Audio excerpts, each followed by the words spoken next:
Hello, नमस्कार दोस्तों। कैसे हैं आप लोग? उम्मीद करता हूं आप सब ठीक होंगे, अपने घर में स्वस्थ होंगे। देखिए, हम वाक्य को लिए हुए थे जो व्याकरण या भाषा का सबसे बड़ा अंग होता है और भावार्थ की इकाई से सबसे बड़ी इकाई वाक्य को माना जाता है। वाक्य के हमने पढ़े थे 3 प्रकार: रचना के आधार पर, अर्थ के आधार पर और क्रिया के आधार पर। और हम शुरू कर चुके थे प्रयोग व संरचना के आधार पर वाक्य के प्रकार। और प्रयोग व संरचना के आधार पर वाक्य के 3 प्रकार होते हैं, हम इस पे वार्ता कर चुके हैं। और उसमें से हम सरल वाक्य के ऊपर विस्तृत वार्ता कर चुके हैं, यानी कि कंप्लीट कर चुके हैं। सिंपल सेंटेंस यानी कि साधारण या सरल वाक्य को हम अच्छे से पढ़ चुके हैं। रचना व प्रयोग के आधार पर वाक्य 2 और बचते हैं। उन दो वाक्यों का हम विस्तृत वार्ता करेंगे, अच्छे से एक्सप्लेन करेंगे। हम पढ़ रहे थे वाक्य, और हिंदी व्याकरण के अंदर वाक्य होते हैं 3 प्रकार के वाक्य हम पढ़ चुके हैं। देखिए, पहला हम सरल वाक्य के ऊपर अच्छे से वार्ता कर चुके हैं। सरल वाक्य क्या होता है हम पढ़ चुके हैं कि जिसमें एक उद्देश्य और एक विधेय हो। देखिए, सरल वाक्य के अंदर हम पढ़ चुके हैं कि जिस वाक्य के अंदर एक उद्देश्य और एक विधेय हो वो सरल वाक्य होता है। हम उद्देश्य के बारे में भी वार्ता कर चुके हैं कि उद्देश्य क्या होता है, और हम ये भी बता चुके हैं कि विधेय क्या होता है। एक बार दोबारा रिपीट कर देता हूँ। उद्देश्य यानी वाक्य के अंदर जिसके बारे में कुछ कहा जाए, यानी कि कर्ता को हम उद्देश्य कहते हैं, और उद्देश्य के बारे में जो कुछ कहा जाए वो विधेय होता है। देखिए, आज हम दूसरा वाक्य स्टार्ट करते हैं। संयुक्त वाक्य। देखिए, मैं आपको उदाहरण से नियम की ओर लेके जा रहा हूं। देखिए, हम कल सरल वाक्य के अंदर पढ़ चुके थे कि राम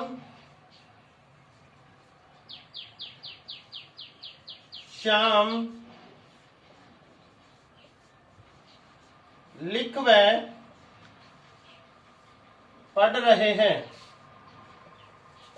कल हम ऐसे वाक्य के ऊपर वार्ता कर रहे थे। ये था हमारा सरल वाक्य है, क्योंकि दोनों कर्ता समान क्रिया कर रहे हैं, और जो कर्ता समान क्रिया कर रहे होते हैं, समान कर्ता, तो उसको एक उद्देश्य और एक ही विधेय उस वाक्य में होता है। यदि इस वाक्य को ऐसे लिखते हैं, राम लिख रहा है लेकिन श्याम पढ़ रहा है। देखिए, राम करता है। राम क्या कार्य कर रहा है? लिखने का कार्य कर रहा है, इसलिए राम क्या है? कर्ता। और कर्ता को क्या कहते हैं? उद्देश्य कहते हैं। कर्ता को क्या कहते हैं? उद्देश्य। लिखना क्या है? क्रिया की जा रही है, यानी कि ये क्या है? विधेय। ये क्या है? विधेय। ये सहायक क्रिया है। देखिए, इधर राम क्या है? कर्ता, यानी उद्देश्य है। और पढ़ रहा है, यानी कि क्रिया की जा रही है, यानी विधेय है। देखिए, इसमें एक उद्देश्य एक विधेय हो वो वाक्य होता है सरल या साधारण वाक्य। जिसमें एक उद्देश्य और एक विधेय हो वो वाक्य होता है साधारण वाक्य। देखिए, इस पूरे वाक्य के अंदर एक साधारण वाक्य ये है और एक साधारण वाक्य ये है। जब एक ही वाक्य के अंदर 2 उपवाक्य आ जाए, जिस प्रकार राष्ट्रपति उपराष्ट्रपति होता है, एक प्रधानाध्यापक होता है यानी कि मुख्य अध्यापक होता है, और एक निजी सीधा अध्यापक होता है। यानी उसी प्रकार वाक्य का छोटा भाग उपवाक्य कहलाता है। वाक्य का छोटा भाग यानी ये पूरा क्या है, पूरा वाक्य है, ये पूरा वाक्य है। जब हम इसको अलग अलग करेंगे तो ये एक भाग है वाक्य का। इस एक भाग को हम कहते हैं, एक भाग को कहते हैं प्यारे विद्यार्थियों उपवाक्य। एक वाक्य को हम क्या कहते हैं, उपवाक्य कहते हैं। जब देखिए मैं आपके सामने यहाँ अब लिख रहा हूं परिभाषा। इसके अंदर संयुक्त वाक्य के अंदर देखिए ऐसा वाक्य जिसमें एक या एक से अधिक उपवाक्य हो। देखिए मैं यहाँ 3 कंडीशन लिख रहा हूं, वो 3 कंडीशन यदि लागू होती है तो वो वाक्य होगा संयुक्त। यानी पहली कंडीशन है एक से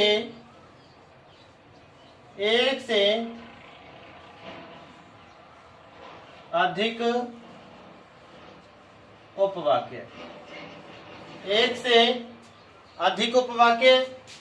दूसरा कि जितने भी उपवाक्य होंगे वो साधारण वाक्य होंगे।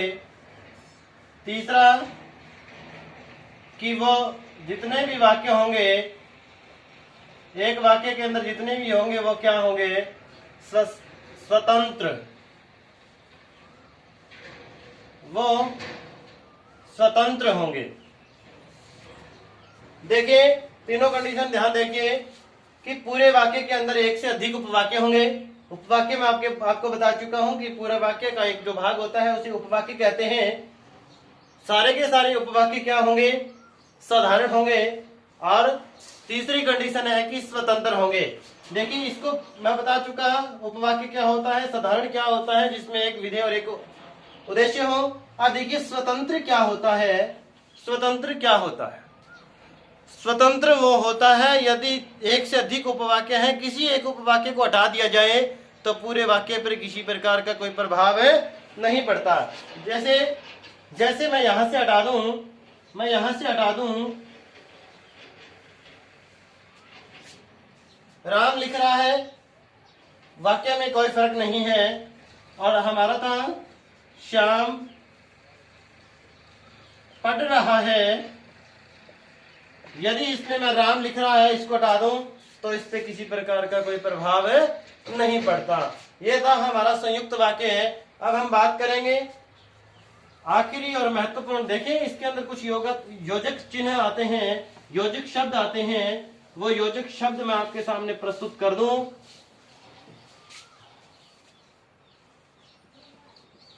योजक शब्द यानी पूरे वाक्य को जोड़ने वाले शब्द कौन कौन से होंगे।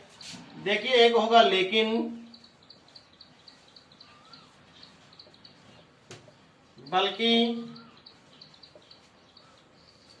परंतु, किंतु, और, तथा, अथवा, या, लेकिन, बल्कि, परंतु, किंतु, और, तथा, अथवा, या, ये योजक शब्द होंगे। विद्यार्थी रट्टा लगा करके चले जाते हैं कि यदि ये योजक चिन्ह आएंगे तो ही संयुक्त वाक्य होगा। ये कोई जरूरी नहीं है। यदि अल्प विराम लगा करके वाक्य को पूरा किया जा रहा है तो वो अल्प विराम भी हमारा योजक का काम करेगा। जैसे श्याम पढ़ रहा है, यहां योजक चिन्ह न लगा करके यदि यहां अल्प विराम लगा करके लिख दें राम गा रहा है, राम गा रहा है, ये भी संयुक्त वाक्य होगा। क्यों? क्योंकि हमारी ये तीनों की तीनों कंडीशन पूरी हो रही है। क्यों? क्योंकि श्याम क्या है, उद्देश्य है, ये क्रिया, एक उद्देश्य, एक विधेय, एक सरल वाक्य। इधर भी राम उद्देश्य, बाकी क्रिया यानी कि विधेय, एक उद्देश्य, एक विधेय, ये भी सरल वाक्य है, ये भी सरल वाक्य, ये भी सरल वाक्य। जब एक से अधिक सरल वाक्य वाक्य के अंदर हो, वो कौन सा वाक्य कहलाता है? संयुक्त वाक्य कहलाता है। देखिए तीसरा हम पढ़ते हैं मिश्र या मिश्रित वाक्य। मिश्र या मिश्रित वाक्य। मिश्र या मिश्रित वाक्य क्या होता है? देखिए इसकी कंडीशन है कि एक प्रधान उपवाक्य होगा, बाकी सारे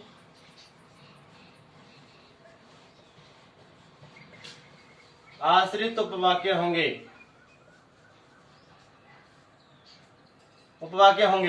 यानी मिश्रित वाक्य क्या होता है? जिस वाक्य के अंदर एक प्रधान उपवाक्य हो तथा शेष सारे उपवाक्य आश्रित हो किस पर?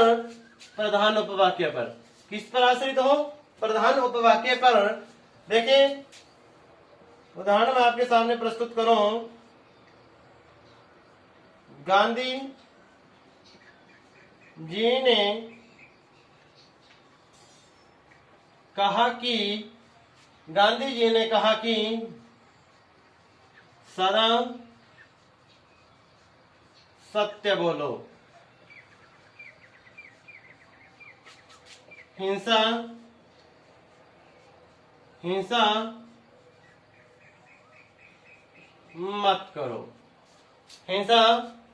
मत करो।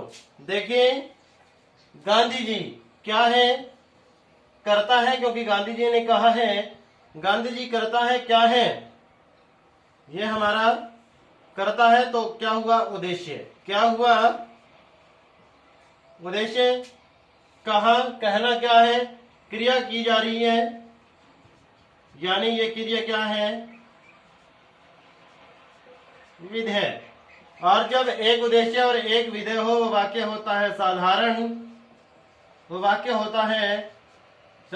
साधारण वाक्य हमेशा प्रधान होता है। साधारण वाक्य किसी के ऊपर आश्रित नहीं होता। आगे देखिए, सदा सत्य बोलो। इसमें यहाँ हमारे कोई कर्ता नजर नहीं आ रहा है।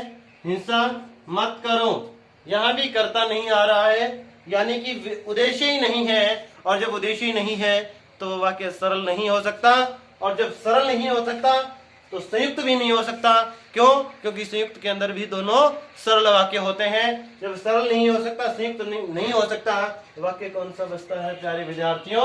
वाक्य बचता है मिश्रित। यानी बाकी सारे के सारे, एक ये और एक ये सारे क्या है? उपवाक्य। क्या है? उपवाक्य। और कौन से? आश्रित।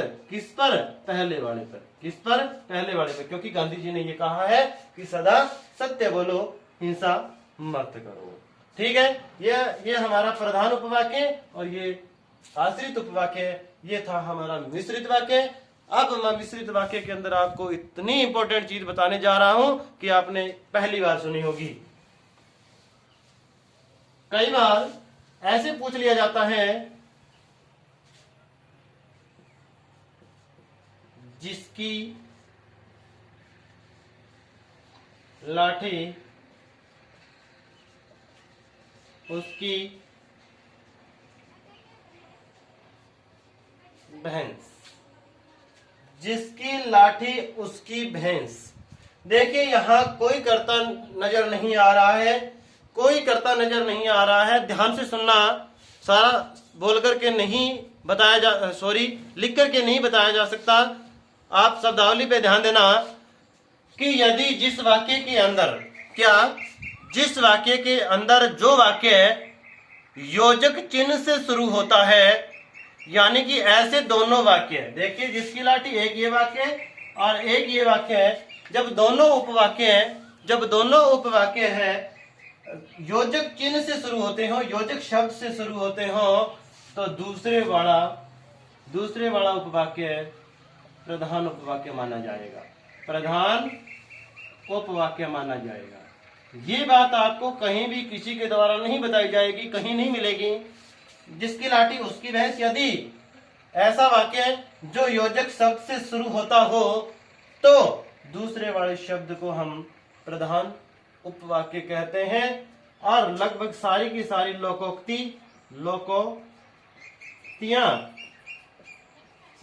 लोकोक्तियां मिश्रित वाक्य की होती है। सारी की सारी लोकोक्तियां मिश्रित वाक्य की होती हैं। यदि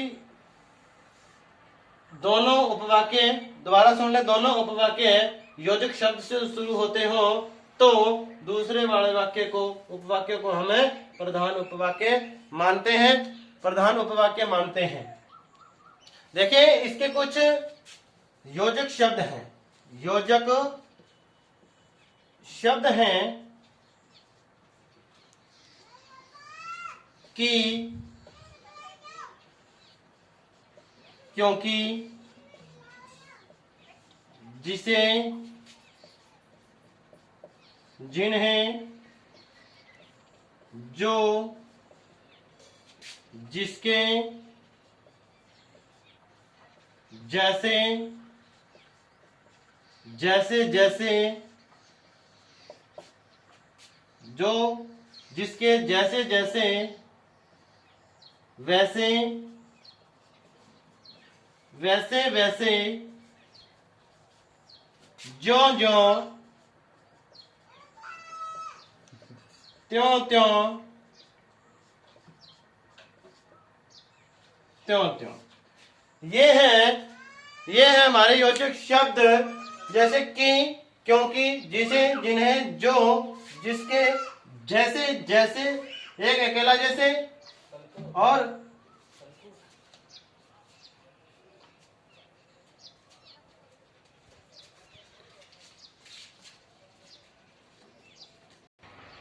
देखिए योजक शब्द की, क्योंकि, जिसे, जिन्हें, जो, जिसके, जैसे अकेला, डबल आ जाए, जैसे जैसे, वैसे वैसे वैसे, जो जो, त्यों त्यों।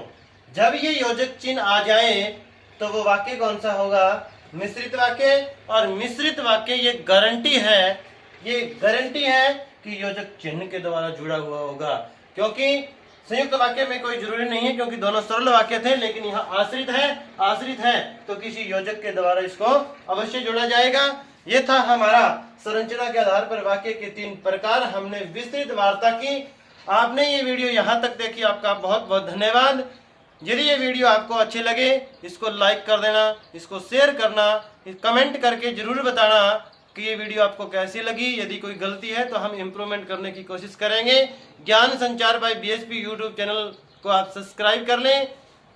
देखिए यदि कोई आपको सुझाव देना है तो स्क्रीन के ऊपर व्हाट्सएप नंबर चल रहे हैं, उस व्हाट्सएप नंबर के ऊपर आप मैसेज छोड़ सकते हैं, उसके ऊपर कॉल करके आप अपना सुझाव दे सकते हैं। आपका बहुत बहुत धन्यवाद। नमस्कार।